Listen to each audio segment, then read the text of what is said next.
네, 청년 최고위원 우재준입니다. 오늘 국회에서 투표용지 부족 사태에 대한 국정조사를 위한 보고가 있습니다.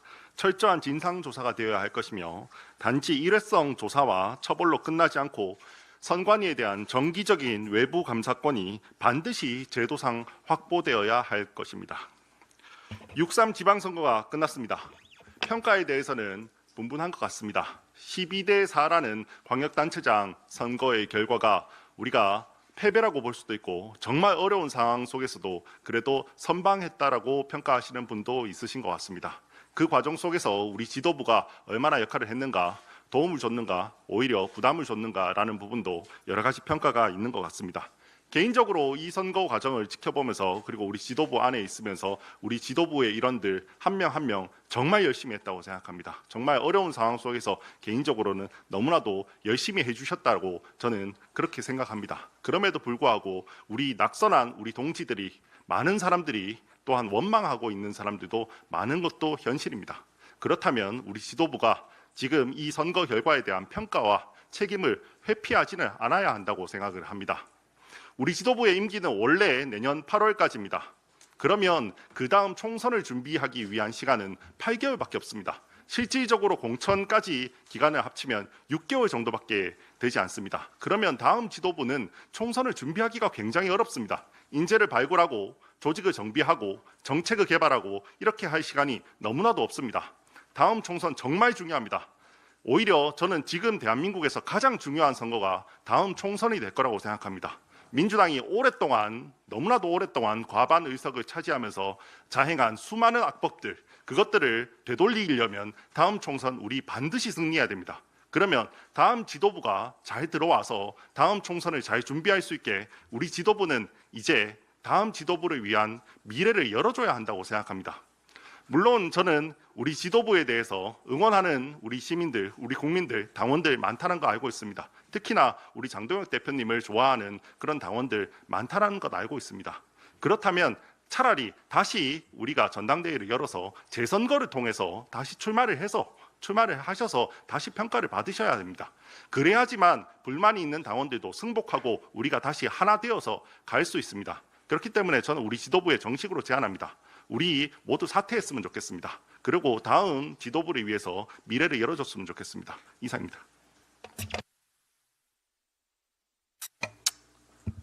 역시 그 뭐 철없는 소리를 공개적으로 하는 것은 정치적으로 굉장히 미숙한 것 같습니다.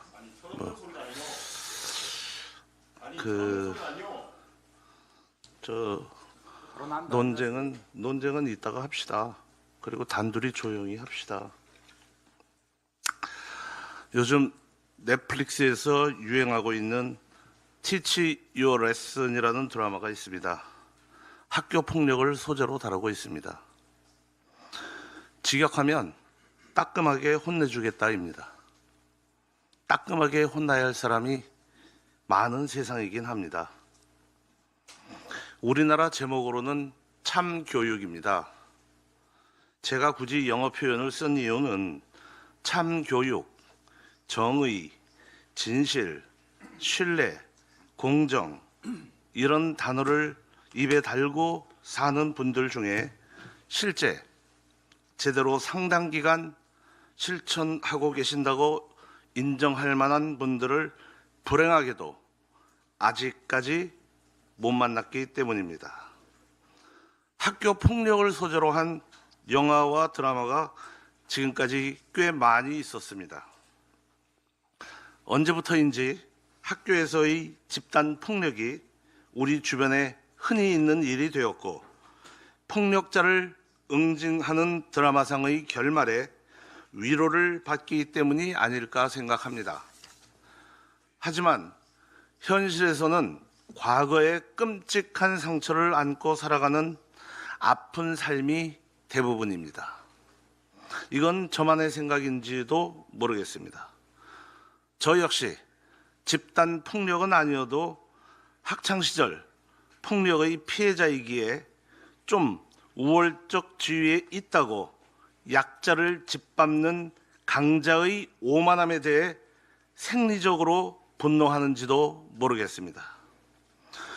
학교 폭력의 행태는 거의 비슷하게 자행됩니다. 일단 만만한 상대를 타겟으로 합니다. 그 후 반복적 지속적으로 폭력을 행사합니다. 다수는 침묵하고 방관합니다.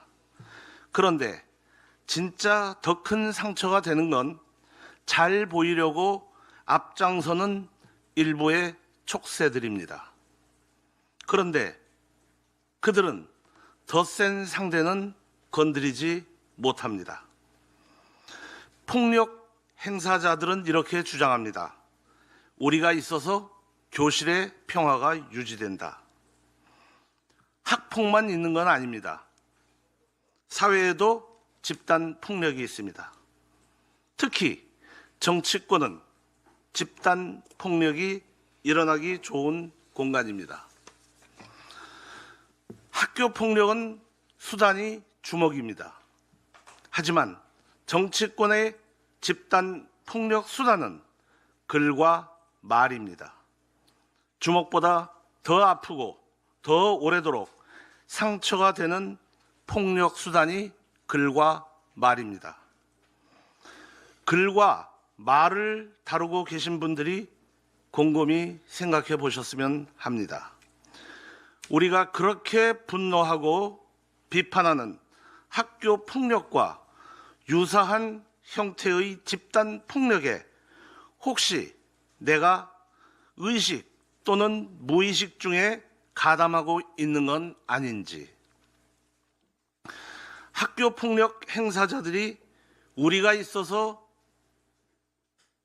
교실의 평화가 유지된다고 주장하듯이 정치권과 그 관계자들이 우리가 있어서 세상을 널리 이롭게 한다고 하는 자부심을 갖고 하고 있는 건지 참으로 궁금합니다. 우월적 지위를 이용한 집단 폭력 행위를 알고도 한다면 참 나쁜 짓이고, 모르고 하고 있다면 어리석은 것이라고 저는 생각합니다. 우리가 그래도 어느 정도는 상식이 통하고 이런저런 사안에 대해 지나치게 과도하지 않은 균형성이 유지되고 있는 건강한 사회에 살고 있는지, 또 이런 역할을 해야 할 권한을 부여받은 분들이 그 권한을 겸손하게 행사하고 있는지 저 스스로 고뇌하고 또 고뇌하고 고뇌하는 나날입니다. 이상입니다. 추가로 한두 가지만 말씀드리겠습니다. 아까 우리 신동욱 최고위원님께서도 말씀하셨지만 이번에 6.3 지방선거에서 문제가 됐고 지금 올림픽 공원을 가득 메우고 있는 시민들의 함성은 하나입니다. 참정권이 심각하게 침해됐다. 국민들의 투표권이 박탈됐다.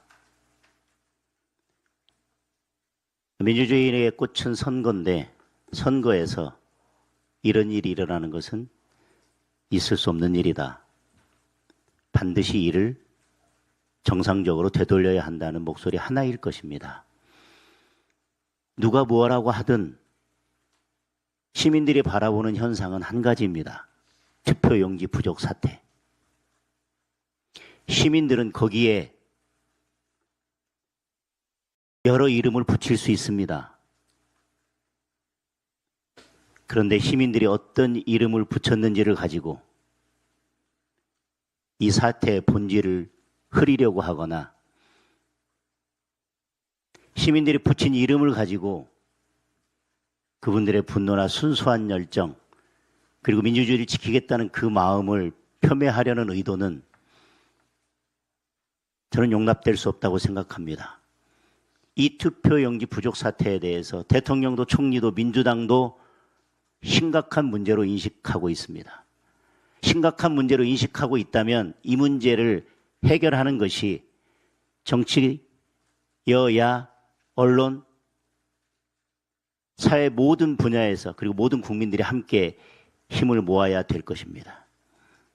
그런데 한쪽에서 시민들이 이 사태에 대해서 어떤 이름을 붙였는지를 가지고 계속 이것을 폄훼하고 이 동력을 떨어뜨리려 하고 시민들을 흩어놓으려고 하는 그 시도는 저는 민주주의에 역행하는 것이라고 생각합니다. 이 투표용지 부족 사태를 해결할 의지가 없는 것이라고 보여집니다. 그리고 민주주의를 지킬 의지가 없는 것으로 보여집니다. 이 사태에 대해서 본질은 하나인데 시민들이 어떤 이름을 붙이는지를 가지고 이 문제의 본질을 흐리려 하고 하는 그러한 일들은 없어야 될 것입니다. 그리고 지금 저는 대한민국에서 이 투표용지 부족 사태보다 더 중요한 일은 없다고 생각합니다. 여든 야든 정치권에서 반드시 이 문제를 해결해야 된다고 생각합니다. 그 어떤 고려도 없이 이 문제를 해결해내지 못한다면 저는 국민들의 오목한 심판을 피해갈 수 없을 것이라고 생각합니다. 국민의힘도 마찬가지입니다. 이 문제를 우리가 제대로 풀어내지 못한다면 다음 총선은 우리에게 어떤 희망도 없을 것입니다. 이 문제를 풀어내지 못한다면 올림픽 공원에 모여있는 올림픽 공원에서 저렇게 민주주의를 지키기 위해서 함성을 내고 있는 저 시민들의 분노가 결국 국민의힘에 그리고 국회에 우리 정치에 돌아올 거라고 생각합니다. 여기서 하나 이렇게 중요한 시기에 우리 국민의힘이 이렇게 무거운 책임을 지고 있는 이 사태에 대해서 우리는 지금 책임을 다 하고 있습니까? 우리의 힘을 다 쏟고 있습니까? 다른데 힘을 낭비하지 않고 여기에 온전히 다 쏟고 있습니까? 110명이 이것이 가장 중요한 일이라고 생각하고 이것 외에는 당분간 이것 외에는 아무 생각 없이 이거 하나에만 매달려서 국민들과 함께 시민들과 함께 반드시 이 문제를 해결하자. 이번에 해결하지 못하면 다시는 해결할 기회가 없을지도 모른다. 그리고 이제 대한민국의 민주주의는 사망할지도 모른다라고 하는 무거운 마음으로 전부 다 우리의 에너지를 쏟고 있습니까? 그런데 이 중대한 시기에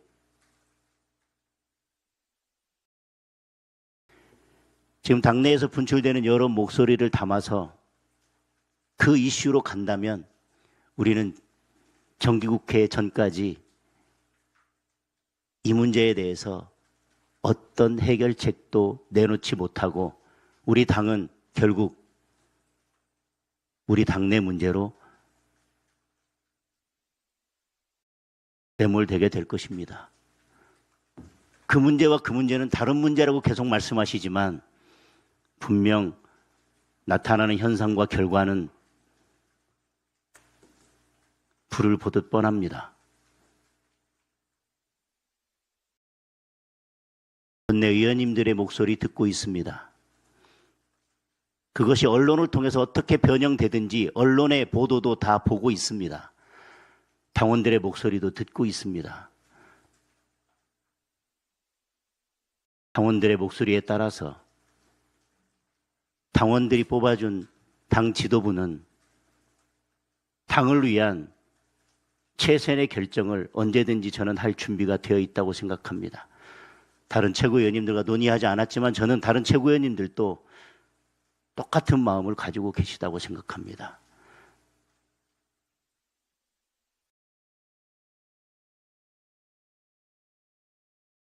당 지도부에 어떤 선택을 요구하거나 그 길을 열려면 110명의 의원님들께서 이 투표용지 부족 사태를 어떻게 해결할지에 대한